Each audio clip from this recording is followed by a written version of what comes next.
नमस्कार साथियों, यदि आप स्वयं या आपके बच्चे या रिश्तेदार या मित्र या कोई संबंधी शिक्षित बेरोजगार हैं और यदि आप इस वीडियो को देख रहे हैं तो बहुत अच्छा कर रहे हैं। इसलिए नहीं कि इस वीडियो को मैंने बनाया है, बल्कि इसलिए कि इस वीडियो से आपको पता चलेगा कि नौकरी कैसे मिलती है और नौकरी दिलाने के नाम पर लोग क्या कुछ कर सकते हैं। जैसा कि कुछ लोगों को पता होगा कि मैं मानव संसाधन विभाग में काम करता था, इसलिए लोग अब भी मुझसे नौकरी पाने की उम्मीद में सोशल मीडिया के माध्यम से जुड़ने की कोशिश करते हैं। पिछले 2 वर्षों में मैंने कई शिक्षित बेरोजगारों एवं उनके माता पिता या रिश्तेदारों को नौकरी के लिए बेहद परेशान होते हुए देखा है। इस वीडियो को बनाने का उद्देश्य लोगों को इस बात के लिए आगाह करना है कि कैसे कुछ लोग नौकरी दिलाने के नाम पर ऐसा कुछ काम करते हैं जिसकी आप कल्पना भी नहीं कर सकते। निश्चित रूप से यह वीडियो इसे पूरा देखने वालों की आंखें खोल सकती है। तो सुनिए, हुआ ऐसा कि कुछ साल पहले मेरे बेटे ने बैंक प्रोबेशनरी ऑफिसर्स की परीक्षा दिलाई।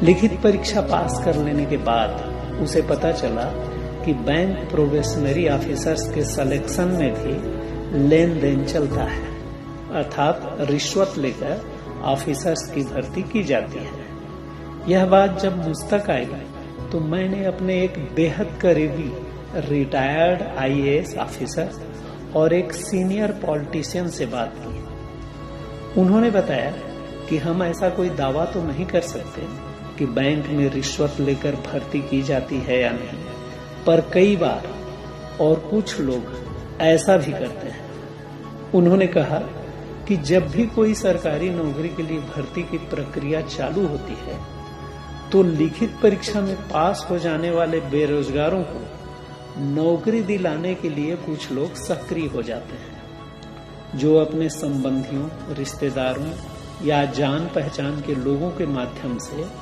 गुप्त रूप से दावा करते हैं कि वे कुछ लेन देन करके 100% नौकरी लगवा देंगे।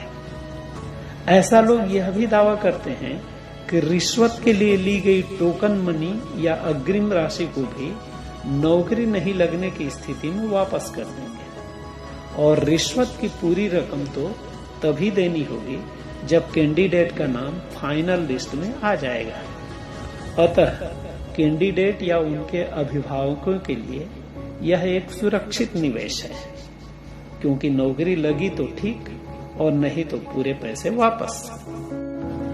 अब आइए जान लेते हैं कि वो नौकरी कैसे लगवाते हैं। मान लीजिए कि पटवारी की भर्ती की प्रक्रिया चालू हुई, तो ऐसे लोग 5 लाख रुपए प्रति कैंडिडेट के दर से 100 लोगों से टोकन मनी के रूप में 20-20 हजार रुपए लिए, तो कुल मिलाकर वो 20 लाख रुपए ले लिए। अब वो कुछ नहीं करके केवल फाइनल लिस्ट के निकलने का इंतजार करते हैं।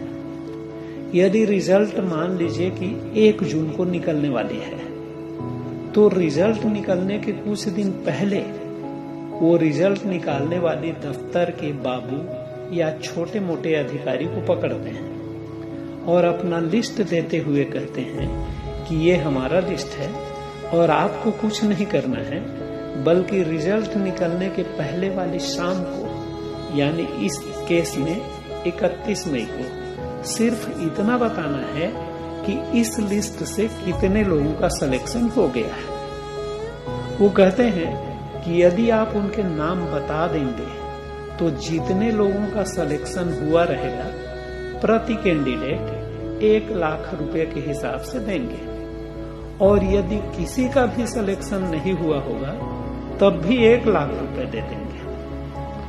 अब लिस्ट निकालने वाले बाबू को भी इसमें किसी तरह का कोई रिस्क नहीं है, न तो किसी का नाम जोड़ना है न बदलना है। बिना हेरा फेरी किए सिर्फ उनके लिस्ट को चेक करके नाम है या नहीं यह बताने में यदि उन्हें लाखों का रकम मिल जाता है तो वो भी रिजल्ट निकालने के कुछ घंटे पहले, तो इससे उनके भी लॉटरी लग जाती है।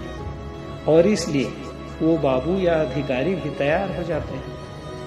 अब मान लीजिए कि 3 कैंडिडेट का नाम फाइनल लिस्ट में आ गया है, तो वे लोग बाबू या अधिकारी को 3 लाख रुपए दे देते हैं।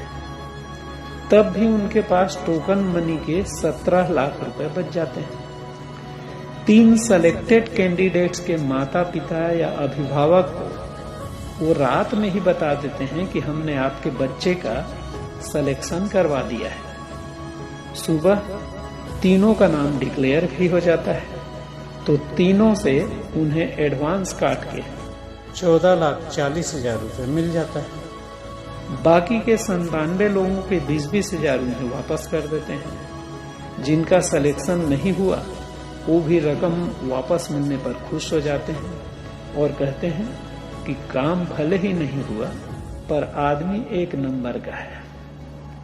अब 100 में सिर्फ 3 का ही सिलेक्शन होने पर, जो कि प्रायः हो ही जाता है, ये गैंग लगभग 12 लाख रुपए शुद्ध मुनाफा कमा लेते हैं, वो भी बिना किसी बेईमानी के। इसी तरह के धंधा को हिंग लगे न फिटकरी और रंग चोखा कहते हैं। समाज में उनकी इज्जत भी बढ़ जाती है और अगली बार वे और बहुत लोगों को गारंटी के साथ नौकरी लगवाने के नाम पर लाखों करोड़ों का वारा न्यारा करते हैं, और जिनकी नौकरी नहीं लग पाती ईमानदारी से उनका पैसा वापस भी कर देते हैं। अंत में मैं दावे के साथ तो नहीं कह सकता कि ऐसा होता ही है, पर ऐसा भी होता है, इसमें कोई दो मत नहीं है।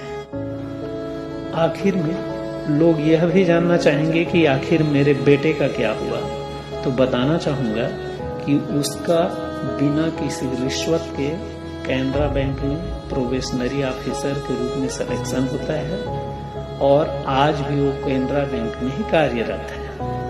कुल मिलाकर युवाओं एवं उनके अभिभावकों से आग्रह है कि वे इस तरह के गिरोहों के चक्कर में न फंसें, बल्कि ईमानदारी से मेहनत करेंगे तो नौकरी 100% लगेगी, इसमें कोई दो मत नहीं है।